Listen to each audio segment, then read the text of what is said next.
Hey guys, welcome. Brad Krantz. Thank you so much for joining me today.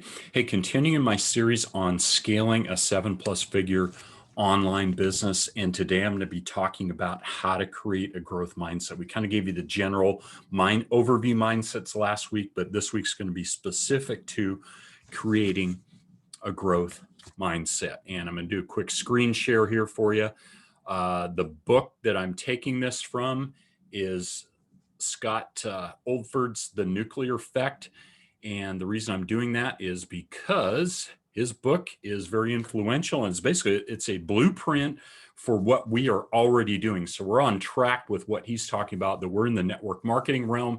His is more for an online business that's more of kind of a brick and mortar traditional business, but the principles are very much similar. And his book has been really an eye-opener. It's great to see other people that are talking about this. So we're in line with that.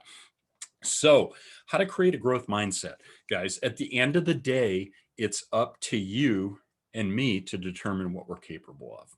Okay, that's what we're talking about. If you don't believe in yourself, how can anybody else, right? And I'm going to give you a quick definition of mindset here. Just to start out, it's not all encompassing, but basically mindset is what we believe about ourselves and what we think that we're capable of.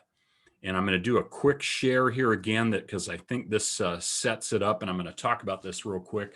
Mindset characteristics. Okay, this is so critical, again, especially as we get into this, you'll see, but to believe that you can build a 7+ figure business online, you have to have the right mindset. It means you have to have a growth mindset versus a fixed mindset. Because if you don't have the right mindset, it won't happen. You won't do it. You won't believe it. So with skills and intelligence, if you have a fixed mindset, it's set. You have what you have, right? I can't do anymore. I'm 58, 59, 60 years old. Can't do this. Growth mindset says your mindset can be grown and developed. And your main concern with a fixed mindset is how you look, and it's performance focused. Whereas with a growth mindset, it's about learning, getting better, and processing focus. Your effort with a fixed mindset, something you do when you're not good, right? With a growth mindset, it's an important part of learning. And then challenges. Basically, if you have a fixed mindset, it's pretty much you're going to give up and check out. With a growth mindset, you're going to persevere and work through it and show more grit. Feedback. We're going to talk about this a little bit in depth because this is interesting. But fixed mindset, take it personal. They get defensive when you try to give them feedback, right? Why are you asking me this? Growth mindset says they like it and they use it to learn, right? Leaders are learners.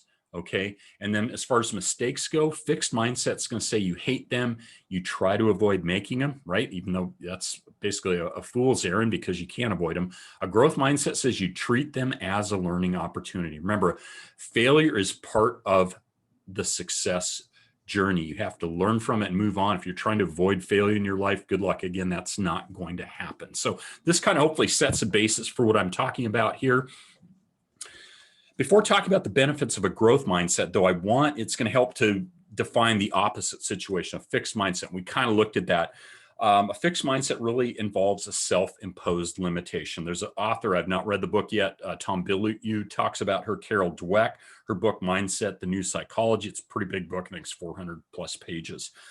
But she says that it assumes that our character, our intelligence, our creative ability are static, meaning it's fixed, and that we can't change it in a meaningful way. And according to her, she also says a growth mindset is the tendency to believe that you can grow, right? That's why I believe. That's why I'm talking about scaling a 7+ figure business, because I believe we can do it. We have the right platform, the right people, the right system to do it. And this is the mindset that I've adopted in my online network marketing business as an entrepreneur, one that I firmly believe that you can also embody and that you need to, with the right path forward if you're going to build and scale a business to 7+ figures. So you got to do battle with an existing mindset, right? Before you can embrace a growth mindset, you need to be able to admit to yourself, this takes self-awareness, that you're currently stuck in a fixed mindset. And I know I was for years, part of my upbringing, and people always question me, getting second guessed. Not till I stepped back into the entrepreneurial realm here a couple of years ago, did I start to really develop my growth mindset. I realized I was capable of doing more. I got around the right people, which is key, the right association, and people that help empower me and help me focus my abilities and talents. So that's important too. For those operating with a fixed mindset, keep in mind that the effort required is not required to succeed, because an intellect cannot be changed, right? You're pretty much stuck where you're at. And those with a fixed mindset believe that their existing talent, skills, and intelligence alone can lead them to success as long as they stay in their lane. And I think you can see the problem with that. People with a growth mindset, however, believe that after challenges provides the ability to see failure again as part of the learning and growth, instead of it being evidence of unintelligent, right? We're so much taught in our society, I've talked about this before, that failure is bad. If you didn't get an A on the test, if you didn't do the best, whatever, that's somehow bad. And we're not taught to learn from that. Okay, you didn't get an A on the test. You didn't win the debate. You didn't, win the race and track, whatever it is. What did you learn from that? And I think Russell Wilson of the Seahawks showcases that, and that he's, win or lose, but lose, he's focusing on the next game. Okay, what did he learn from it? You have to learn from your failure. That's the biggest key here, guys. And this is really key here too, as I get into talking about some areas that are required or necessary for growth mindset. A growth mindset is one that believes that you have the ability and can achieve more. Guys, that's kind of the bottom line of this. I could probably end it right now, and I've made my point, but I'm going to delve into some of the areas that we need to acknowledge. Okay, you got to, number one, you've got to acknowledge your weaknesses, right? We all have them. Staying in your comfort zone makes it hard for growth to happen, right? If you're staying where you're at, you're just floating in the pool, you're not going anywhere, it's pretty hard for growth to happen. Consider this example, and I think this is a pretty good one. Recall a time when you were in school and we're dealing with a subject that you struggle with. For me, it was like math and science. I'm not a math and science guy, so this is really talking to me. I'm just not a science person, right? And that was me. After dealing with a string of bad test grades, that subject just didn't resonate with me, still doesn't. If you ever want to get better, you must first stop with the excuses, right? And I never learned this back in school. They'll keep you exactly where you are. Well, I was good in, social studies, history, and that too. Part of it's with schools, find the right area where you're geared toward. But great point here. You got to stop making excuses. Okay, I'm bad in math, I'm bad in science, so I can't do this. That's going to limit you, right? You tell yourself, I'm currently struggling with science, but I know that I could be better with more practice, right? You're putting yourself in the right direction to get a good grade on your next test. And in business, you get over a limiting mindset. I want to get a better grade on my science test. I want to succeed in business. I want to scale a 7+ figure online business. So of course, the process to successfully adopting a growth mindset is a bit more complicated than that, right? So let's dig deeper. You got to learn to see challenges as opportunities. And I like that term. I always ask, hey, there's challenges instead of a problem's like something maybe you can't fix. You're stuck there. But if it's a challenge, it's like, okay, it's going to be challenging. It might be tough, but we can get over it. I can work past that. So I think part of it's our vocabulary and how we talk about this. But those with a growth mindset, challenges are seen as an opportunity to grow and learn rather than just being an obstacle, right? If it's a problem, okay, I can't, or a brick wall, I can't get past that. People with growth mindsets aren't afraid to push themselves outside their comfort zones. That's what I'm doing. I'm here on social media, right? They embrace the opportunity to learn from however the experience eventually shakes out. And when's the last time, here's a question, when's the last time that you challenge yourself to do something outside of your comfort zone? And this is where I am. A year and a half ago, I was never doing video, never done one before in my life. Now it's comfortable. I actually like doing this. And again, I hope I'm adding value in sharing my heart and my experiences and what I'm talking about. It might be terrifying, you get out, on the proverbial tightrope or something, but how often do we challenge ourselves to get outside of our comfort zone? A fixed mindset's gonna say, no, I don't think I can do that. I don't want to do that. Growth mindset's gonna say, hey, yeah, let me get in that figured out. I figured out social media to a pretty good degree that I'm getting pretty effective on it. Right. And it's just learning and getting into the process. Right.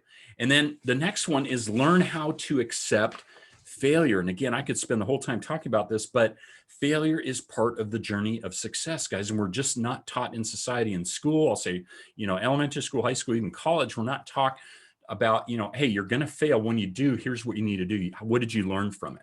We're just taught, oh, that's bad. Hey, I thought I was going to get an A on the test. I got a C or I got a D. Okay, I didn't do good. And I remember how bad I felt when I didn't get that test I thought I studied pretty good for.